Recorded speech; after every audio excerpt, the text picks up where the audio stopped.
Here's a little crazy today.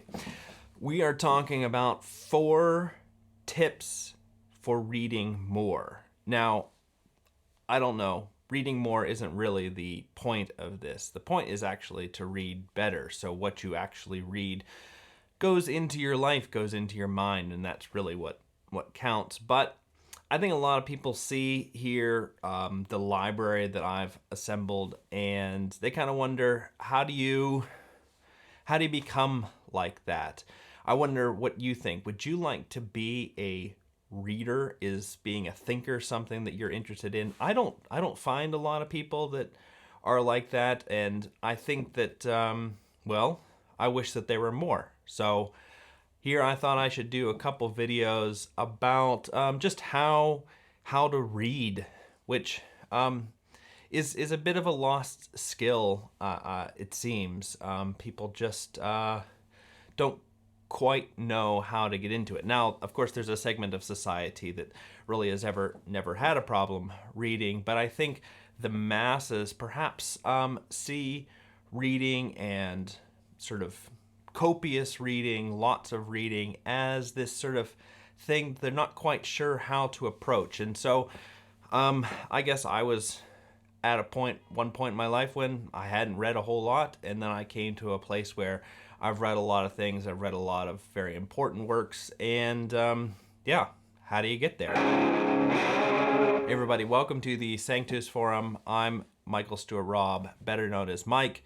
Sanctus Forum is sponsored by the Sanctus Institute, which I am the director of, for good or for worse.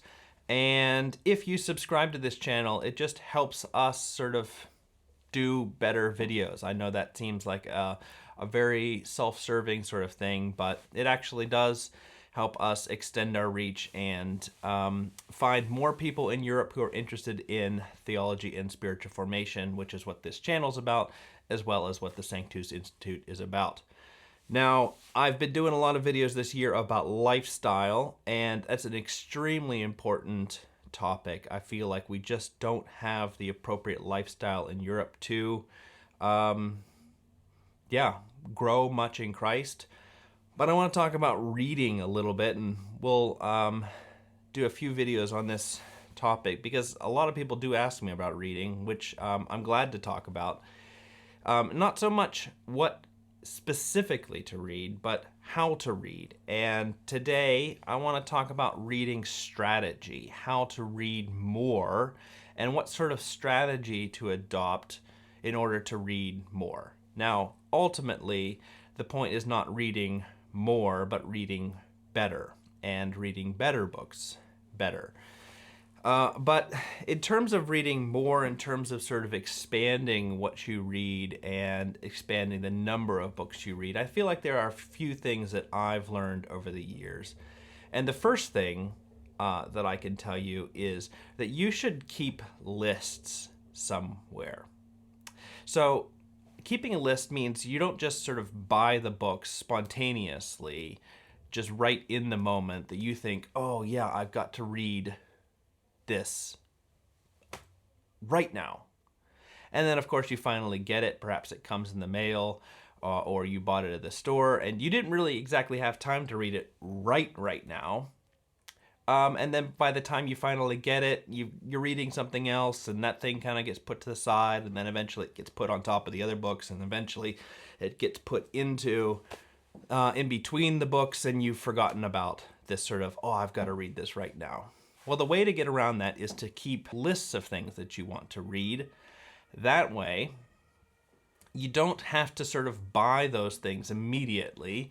And so I do this mainly on Amazon. You don't necessarily have to buy on Amazon, but because Amazon lists all sorts of books in the world, you can create these wish lists, and you can add in there what you want, and I just title the lists, and these are the different sort of things that I want to read eventually. And then I don't forget it. Then I can kind of look at that years later and say, oh yeah, that was one of the books that I wanted to read. I've printed out lists before, and that can help me sometimes even more. I found one of them here. This one here came from the book, let's see if we can get it in the camera. maybe not. 25 books every Christian should read. It was actually a pretty good list. I don't even own the book. But I printed out the table of contents, has all 25 books, and I just have kind of marked which ones I've read. I don't really use this list anymore. I've read most of them now. But yeah, keep lists. The second thing that I think would really help is to define categories. So instead of just having the category of all the books I want to read in my life, you define sort of different areas in which you want to continue reading, because you're just not going to be able to read in all of them. Just get used to it. There's just way too many books for you to read. But define areas where you do want to be competent and well read in. Now, so for me, and I think this is going to be personal for every different person, for me, at the moment, there are 4 categories that I read books in, and I'm always reading a book in one of these categories in my life. Means that I have, at any given time, 4 books that I am reading at the same time. But it hasn't always been that way. Here, I have an old journal in here, and if I find it here, there.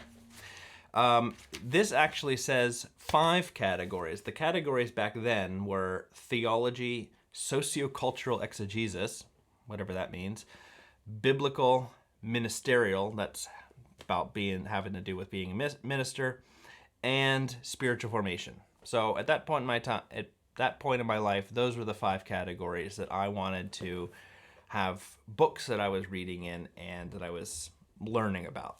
Now that's really changed. That's kind of funny. I probably wrote that when I was 24.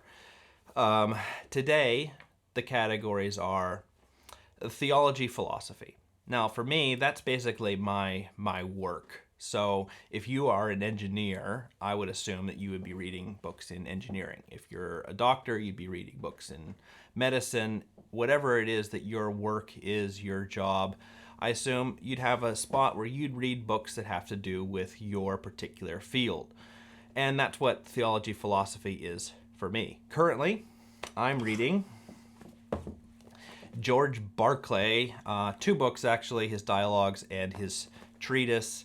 I'm learning about idealism. Another category for me, and this is one I think probably should be rather general, it's spiritual life, I guess, or maybe just theology with a practical side to it, where it has to do with all of life and what ethics and how we relate to God, prayer, all of that.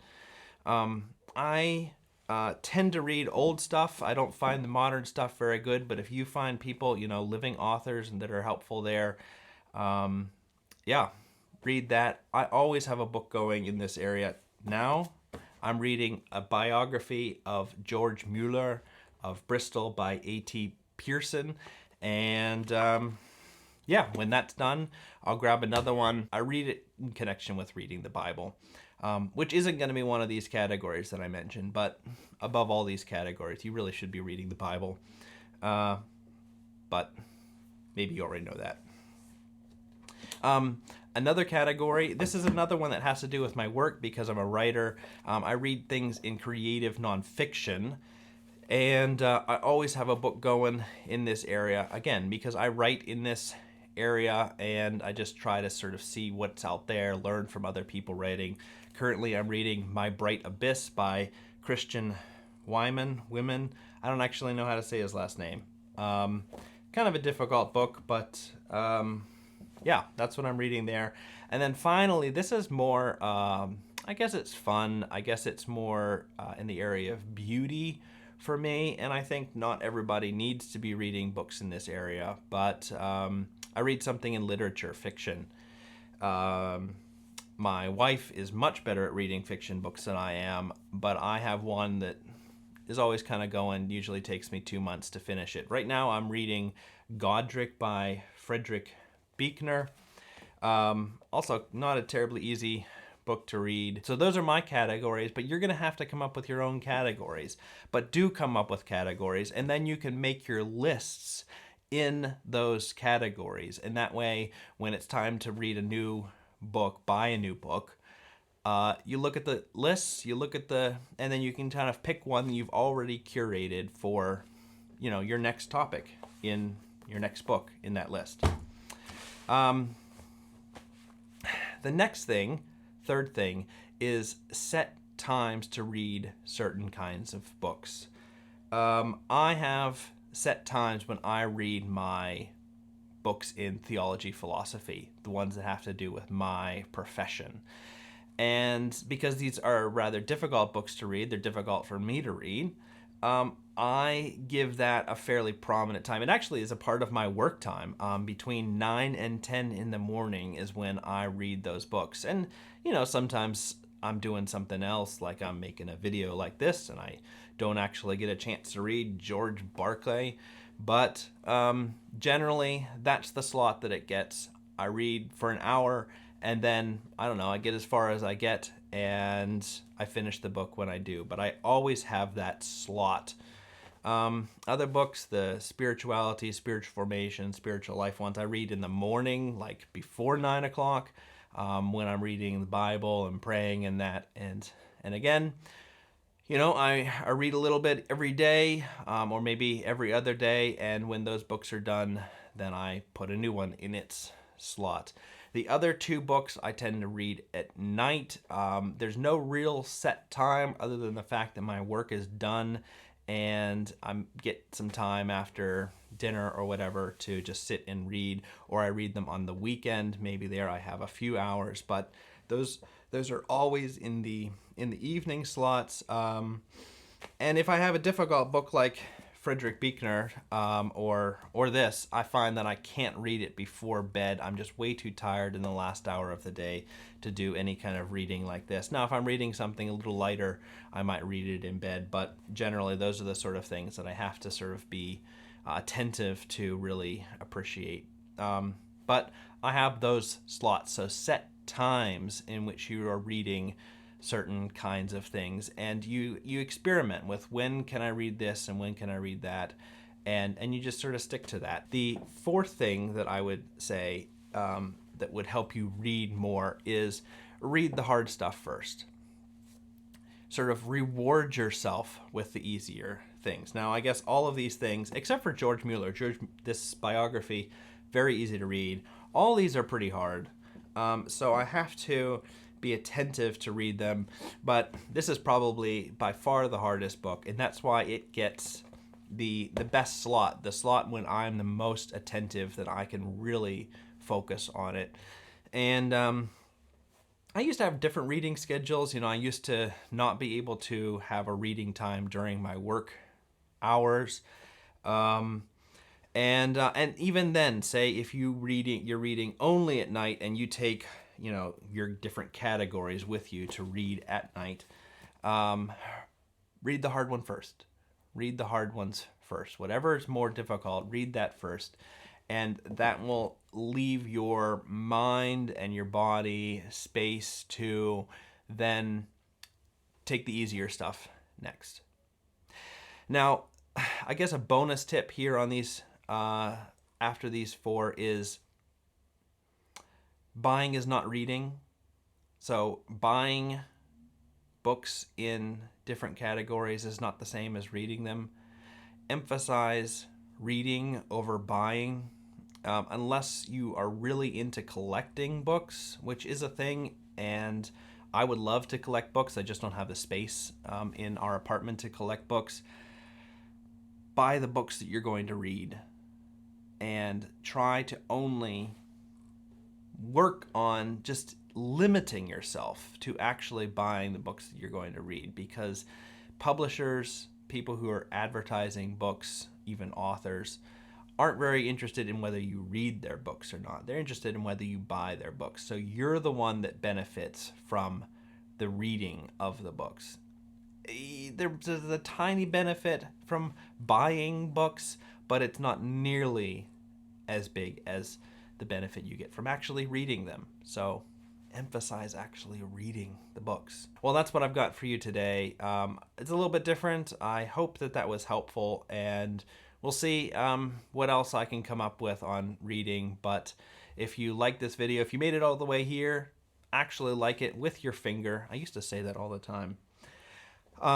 Subscribe and tell other people about this channel. I don't know. Thanks a lot. Bye.